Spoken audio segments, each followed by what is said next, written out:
friends. It's actually not morning, it's definitely the afternoon. I, today, am going to get a body spec done, which is sort of like a DEXA scan. It's a body fat testing scan. I've never had my body fat tested, ever. And after seeing my friend Amanda Bucci do it, I thought, you know what, why don't I just do it? And there's one down the street from me, so it's $45, which is actually much, much cheaper than getting like a full DEXA scan. I'm pretty excited to see, because I'm not at my leanest right now. I'm walking around at like 139, 140 pounds. But I think that body fat scans are really important because there's a lot of people who walk around and say things like, oh, I'm 13% body fat, like girls. And I'm like, no, you're not. No, you're likely 20% body fat. Or you see dudes saying like, oh, you know, I'm 6% body fat. False. No. And like, if you look at someone like Kyle. 15, you think? 15 or 16?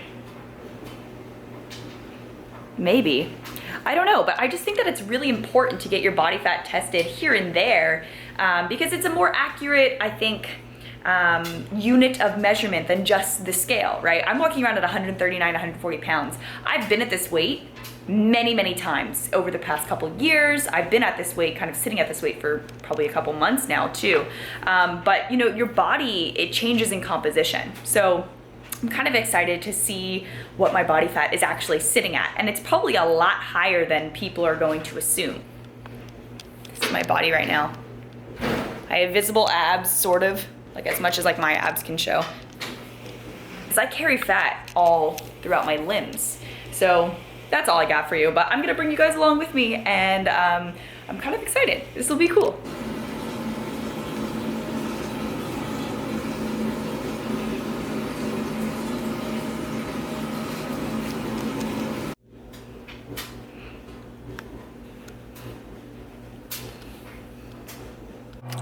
So we are off to Lift in Willow Glen. Lift is the name of the studio where the body spec is outside of. And then I'm actually going to personally lift. UPS going by. I'm going to personally lift. I'm going to squat today, and I will bring you guys along with me for that. I figure I might as well just film my day. I do want to show you one thing though. This is a trimmer bottle. These people reached out to me like months ago, and I've been using this for like the past month, and it has two openings. I'll show you.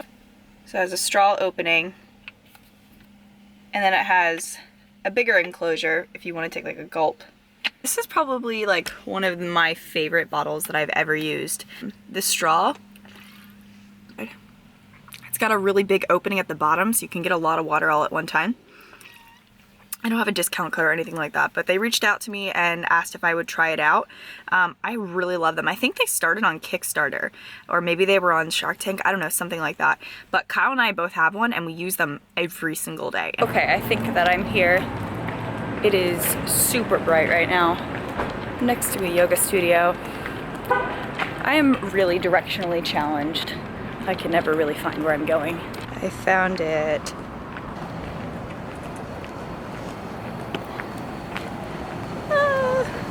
So this is Roy? Yes. Yeah, Hi. And how long have you worked for Body Spec? I'm one of the co-founders, and I've been with Body Spec for about 2.5 years now. Oh, awesome, cool. Yeah, my friends down south, like in LA, they did it, and like my friend cool. Amanda, she did the RMR test, but we don't do that here, right? So No. Yeah. So that's it. Pretty cool. I'm gonna get in it, and obviously I can't hold this while I'm on it because no metal, but I'm gonna get on it. So it'll take about 7 minutes, and I'll let you know when the scanner arm is past your hands, and after that you can relax your arms. But until then, hold relatively still. Feel free to breathe comfortably, of course, or talk. But yeah. This is so cool. I've always wanted to get one of these done, and so I'm just like really excited. Awesome. Yay! So I just asked Roy, how accurate is this machine? How accurate is DEXA? So DEXA is the most accurate body composition tool available, and it is known to be within less than 1% of the true value in terms of accuracy. And this is much better than doing like body calipers, right? Or I guess like maybe the only way you could get more accurate is like if you were dunked in a tank, right? No, so the dunk tank actually used to be the most accurate method available back in around the 70s and 80s, but since DEXA has come around, it's actually much more accurate. And it's also a lot more repeatable, just because there's less human intervention from the operator or from the client. And so we're able to get good numbers consistently for people, And this is the reason why DEXA is the only metric that's still used in body composition research in the medical space. That's awesome. So my friend Amanda Bucci, she did one down south in LA, and she posted on her YouTube channel, and so I'm gonna do one for my YouTube channel. Yeah. First time I'll walk you through the report, sort of in its entirety, and then we'll go over any questions that you might have about the scan, the technology, anything else. So, all right. So to start off with, so while you're lying down on that table, we're using density to figure out what everything is on your body. So basically scanning your entire body sort of square inch by square inch, right? And that's how we know what's fat, what's lean, and what's bone. So your total body fat percentage is... wow, that's crazy. So my body fat percentage is 26.3%. And that's way higher than like anyone would ever think or anyone would ever tell you. So like when you hear, right, here's me thinking like, I'm like, oh, I'm probably like 19 or 20% body fat, overestimating, right? Like when people are telling you that they're like 14% body fat, no, they're not. No, they're not. They're lying. Especially for girls, right? Yeah. For women, with my leanness, with abs, I'm 26.3% body fat. Yeah, so like, I mean, to put that into context, even our pro athletes for women are testing between 18 to 23%, right? And so what you're considered is what we could call leaner than average, right? Sort of in the 23 to 30% range. And then from the 30 to the mid 30s, for us, for women, that's still considered healthy, but not particularly athletic. For an older woman, 35% might be a more sort of average healthy goal than for younger women, where we might say 30 to 32%. So 26.3% is like what you guys at DEXA would estimate as like athletic range. Yes, absolutely. So crazy. See, and it's funny because it's like it always comes down to like vanity sizing, right? Like if you like if you see somebody who's like a size 2 or something like that, right? Whereas like the minute that you see something size 10, it's like... It makes you feel really sad. Right. But a number is just a number. Nothing about your body changes when you put a number on it, except the fact that you now have a baseline to work from, right? And then you can actually quantify the change, which is really cool. But the association with those numbers, especially in our American society, especially with women, we associate so much value and so much self-worth with smaller numbers. You occupy less space, right? Yep. So it's just bizarre to me. That's absolutely bizarre to me. Thing that we have here is like these samples where you have 5 pounds of muscle and 5 pounds of fat, right? Not 5 pounds of fat. 5 pounds of muscle, 5 pounds of fat. Or I mean, 5 pounds of muscle. Yep. This is 5 pounds of muscle. 5 pounds of fat. Really the takeaway is that not every pound is created equal, right? And that's why we're looking at what you're made of, not just how much you weigh. Right. So, all right. So that is the total for your whole body. Now we're going to split you up into different parts. We're looking at the distribution, and you're saying that. Yeah. So you can see that each area we've also, sort of analyzed the distribution, right? And you can see that here we have a really lean android, which is a belly region. The trunk is the whole torso, right? So very lean in sort of the center of the body, whereas most of the fat is carried in the hips and also the legs, and to some extent the arms as well. Right. My limbs carry all my weight. This is why I will be lean in my midsection and even in like my upper back, but my arms and my legs will always carry all my weight, which is interesting. So now we are talking about the android to gynoid ratio, and mine is less than 1, which is good. Yep. And then my RMR, pretty much, we would estimate is about 13, 34. But then you're saying about my visceral fat. Yeah, so there's 2 types of fat in the body, right? The first type is subcutaneous fat. That's the stuff you can pinch. And that generally is just, under your skin. It's used by the body as energy. There is another type of fat, though, called visceral fat, which is only in your abdomen. Visceral fat is actually under your ab muscles, right? So it's really pretty deep, and it sits in your in between your organs. Visceral fat is really bad for you. You actually don't need any to survive, first of all, but secondly, what it does is that it actually secretes hormones that will increase inflammation throughout the body, and also causes the liver to overproduce bad cholesterol, which is the LDL kind, right? So you don't want this stuff, and luckily, she's got 0. Yay! That's awesome. So only about, so at least in the people that we've scanned, only about 10% of women actually have 0 visceral fat. It's very healthy. Visceral fat tends to be associated with the quality of your diet. So the cleaner you eat, the lower you tend to have visceral fat. And also in terms of exercise, doing sort of the HIIT type of workouts, high intensity interval training, is going to be most effective at getting rid of visceral fat compared to, say, long, slow cardio for 3 hours. Interesting. So, okay. So now we're on to bones. Yep. and we're looking at my bones. Yep, and you can see that her Z-score is 2.7. Now, normally we would find it in this table and then it would correspond with some percentile here, but she is literally off the charts. And what that means is that her bones are actually stronger than more than 99% of people of her same age, gender, and ethnicity. I got me some strong bones. Woo! So this is what we've learned so far, right? 26.3% body fat, which is for some people is like, oh, that's weird. But I have no visceral body fat, none, which is only 10% of people have no visceral body fat. I have stronger bones than 99% of people that test for my gender, my age and ethnicity. And my ethnicity. Yep. And so overall, looking in good shape. Right. So health is more than freaking body fat, and the number on the scale, friends, it is. Okay, so I just got done talking to Elaine, and that was a really incredible experience. That was so useful, I think, and I would really recommend that if you have a body spec near you, that you go and utilize it, because it will teach you so much. I mean, much more than just body fat percentage, but you're able to look at the symmetry of your body, and you're able to look at where you carry the most muscle and where you carry fat, and how obviously symmetrical your limbs are. And it's interesting because I've had this injury on my my right hand side with my lat and my shoulder and everything, and she talked about my bone density there and how it's actually lower there, and that shows that I lift less with my right arm, which makes a lot of sense. So I'll talk a little bit more about it when I get home. Hey guys, so I'm back home and I'm eating some rice cakes with peanut butter and an egg white omelet. But so what are a couple things that we learned from this? Number one, that your body fat percentage is likely a lot freaking higher than you think it is or that you've been told it is. And unless if you go and get a DEXA scan, you know, walking around saying that you're 9% body fat, you're not. I highly, highly recommend that you go and get an accurate DEXA scan. And the second thing is that a lower, like being in the low 20s or the low teens or something like that for body fat for women, it's very not normal. Unless if you are in like elite athletic range. They said that one of like their leanest athletes that they've ever measured ever was like 9%, and she's a women's physique competitor. But you know, being in like the mid 20s is actually athletic, and being in the 30s is normal. So I think we need to take power back over those numbers, right? I'm very lean in my midsection, and I carry my weight in my limbs. It's exactly what she said, and they broke that down that way, right? But I love my body. I love how I look. I love how I feel. I love how I look in clothes. So why should a body fat percentage number take away from that? Oh, I'm, you know, in the mid 20s in body fat. I should want to get down to 20% body fat. Why?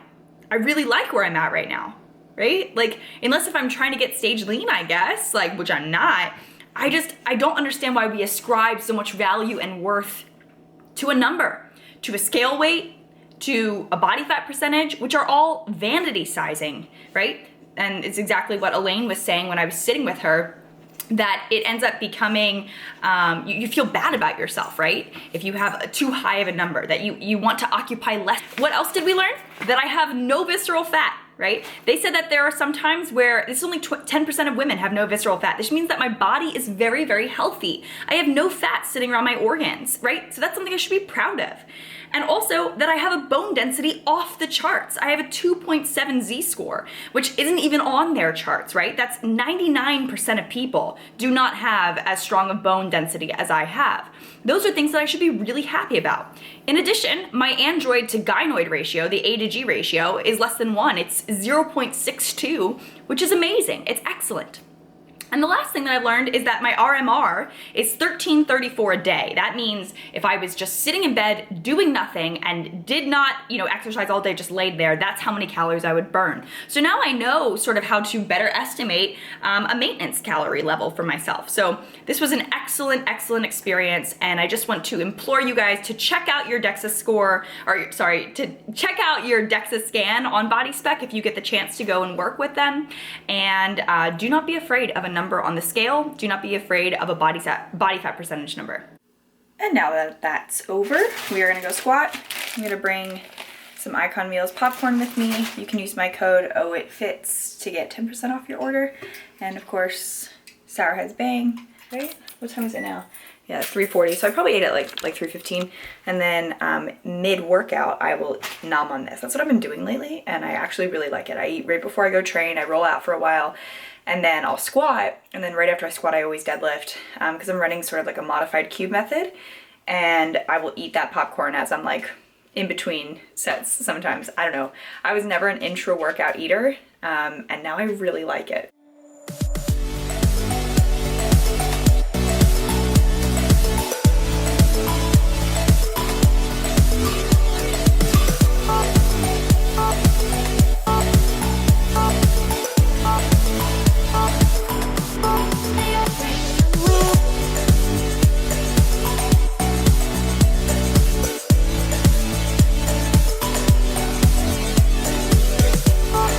Guys, all right, so just have one more set to go of squats.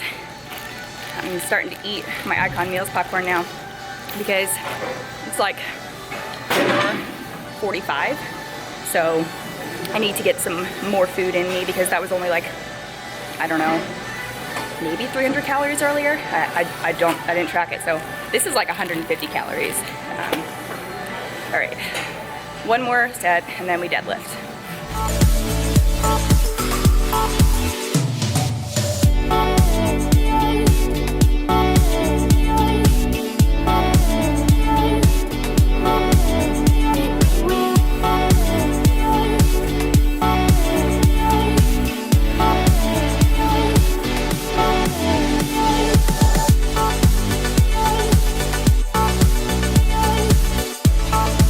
I lost my balance on that last one, but that was the last rep of the last set, so that's fine.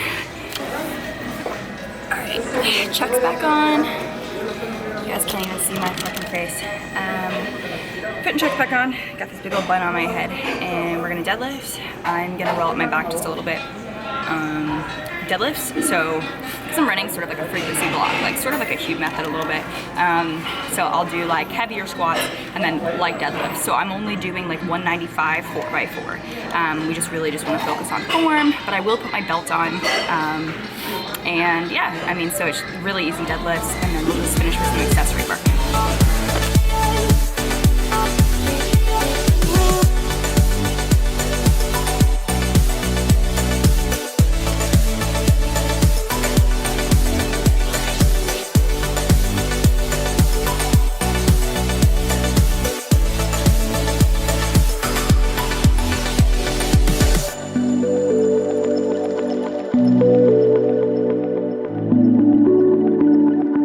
Okay, that's done.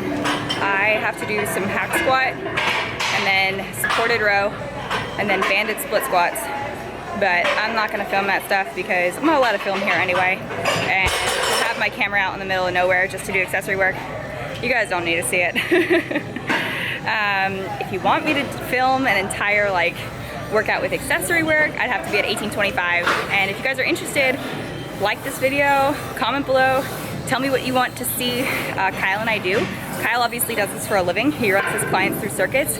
If you want to see workouts, if you want to see accessory work, if you're not a powerlifter, you don't run powerlifting programming, whatever, and you want to see a lot of a lot of accessory work, just let me know what you want to see, and we will absolutely record some videos for you guys. I mean, that's ultimately what we want to do. I want to use my channel as a place to educate and a place to share knowledge instead of hoarding knowledge. I feel like a lot of the fitness community wants to hoard knowledge only to sell it. And that's just not what I want to do. I want to build a community, not an empire. I'm thinking of calling you guys that. If you watch my videos, I want to be like, hello community. Everyone has like a name for their followers, whatever. I'd rather, you know, build a community than build an empire, because how much can you benefit or bless your own life unless you're blessing the lives of others? That was excellent. Finished my workout. I am actually gonna go drive over to 1825/Ivy Strong Gym. I'm gonna go see my coach. I haven't seen him in a while. I'm gonna bring him some 1 bars, the lemon bar, and then the almond bliss one. Okay, I'm here. So here's the thing. I actually don't carry bands with me to the gym because mine got stolen when my car got broken into. This was like last summer. I've just never gotten new replacement ones. So I did not do banded split squats. So I'm hoping that my coach is here and that I can do some banded split squats here. So welcome to 1825. can already hear the music going. Oh, it's so hot in here. It is really hot. Oh my gosh. Everyone's sweating like crazy back there. Hello. I don't, do you want to go on camera? Hello. Oh, and you can see my coach. This is my coach, Zach Trahan. He's been my coach for like 3 years. Yes. And I brought these for you. Oh, thank you. The lemon one? How's the lemon cake one? It's pretty dang good.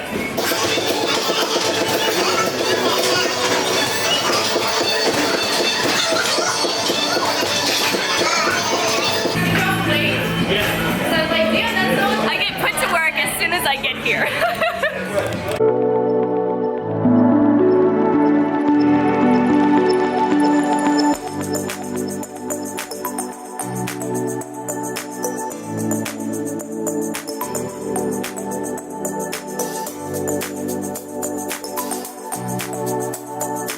You guys, this is Pete.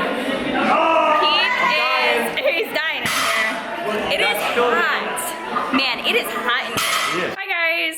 It's kind of late, but Bae and I just went and got yummy yogurt. Got this spoon from Sweet Mint. It says, "Oh, it fits." Okay, so while we're here, we figured that we'd talk about one thing. So something that Kyle and I are talking about is we hear a lot, right, that when you love someone, you must choose to love them every day. And that when you get married to someone, that you have to choose that marriage every single day. But what's interesting is, Kyle and I are talking about sort of the reasons why our past relationships failed and why our current relationship is so fantastic. And that doesn't mean that we don't have problems. And that doesn't mean that we feel in love with each other every single day. Oftentimes, there are days where I don't feel in love. I know that love is there, but I am angry at Kyle, or I just don't feel love towards him that day. But we choose our relationship every single day. And I think a lot of times, people think that their relationship is failing if they don't feel love every single day. They think that there's something wrong if you don't feel love. But Kyle was saying, it's just not realistic. Past relationships, a big fault of mine was overly analyzing the other person's feelings and always wanting it to, like, thinking a relationship should always be that puppy love phase, like where it's just constant passion and always being nice to each other. And anytime that wouldn't be reciprocated, I'd all of a sudden like jump on it. Like I'd ask a million questions. What's wrong? What did I do? How can I fix it? And this drives people away. Like it's one of those things where it's like there are times when you can't. The person is mad for any given reason and you have to give them space. You have to understand that a relationship is not going to be filled with passion every second of every day. It's exhausting. But I think that we also have figured out that giving each other space, what that actually means is letting each other be an individual with an individual life. I have my own life. Kyle has his own life. And we have this home together and we have a life together, but I am not defined by him or completed by him. I complete me, I define me. And when we get married someday, our marriage will be a part of us, but that doesn't make me now, married Ilyssa. It doesn't make Kyle married Kyle. Some of the rhetoric that you hear around marriage is, especially towards men, like the advice that's given towards men is like learning how to deal with your partner and just like basically wanting to run away from them all the time. And that's just so sickening to me. So I feel like within our culture, within our society, it's reestablished through men that it's okay to be distant from your wives, from your girlfriends, things like that, to be emotionally unavailable, and not completely checked into the relationship because that's the men's way of doing things. If your wives or girlfriends are overly expressing feeling, it's okay to be solemn and quiet and because strong that's just how because men that's just are. how men are. And I wasn't like that in my old relationships. I was very vocal about these things, but I also was very insecure. And now in my relationship, because she's her own person, and I 100% am confident that she would do fine without me, it makes me 100% more, it makes me feel 100% more confident in my relationship because I know that she's good on her own. I know that she's happy and satisfied. And that makes me, as a partner, feel complete as well within our partnership because I know I'm also complete and that I would do well on my own. So knowing she would as well makes me feel that I don't have to worry about those things I used to worry about, whether or not she's unhappy, because she would vocalize these things to me. And when I am upset, like, Kyle also understands because I suffer with anxiety and I suffer with, depressive episodes, and he's had to learn how to, and I've had to express like, hey, like I need you at those points to ask me what I need. And he does, or sometimes he just needs to leave me alone. Like sometimes I need to be by myself. But, again, I think better communication is bred by actually allowing another person to live an individual life. If that makes any sense. Like normally we're not dependent upon each other. Normally we're here because we are doing our own things, running our own, we're busy individuals. So normally we're here. Our stress levels are what shift, but when we're in this house, we're right around this level together because we communicate. There are times though where one of us may shift because of stress or things going on in our life, and that other person, either one of us, we do a very good job of coming down to that level and figuring out what's going on and deciding whether or not we need to be there for them or give them that space and go right back up to where we are, not letting it affect our own selves, but understanding and trying to see eye to eye. You have to, most of the time when you disagree, I say this all the time, most of the time when you disagree with someone, it's because you don't share the same assumptions. You're not looking through the same window. You're in the same house, but you're looking through different windows and you're seeing different perspectives. So we have to find our way back to each other. We have to find our way back to one another so that we are seeing eye to eye. All right, guys. So I hope that you enjoyed that little chat from Kyle and I. If you want Kyle and I to chat about more things, maybe more things about our own relationship, we love to talk about relationships and what we think that good relationships look like and how we've learned to be in a great partnership with each other. I'm sorry that our dog and our cat want to kill each other right now. They are not in good partnership. So we're gonna go. We're gonna eat our yummy yogurt and we're gonna watch River. If you haven't watched River on Netflix, you absolutely should. It's dope. We watch a lot of TV, but we're gonna watch that. Kyle's gonna work on client plans. Kyle plans. And that's all I have for you. So love you, community. Talk to you soon. Bye.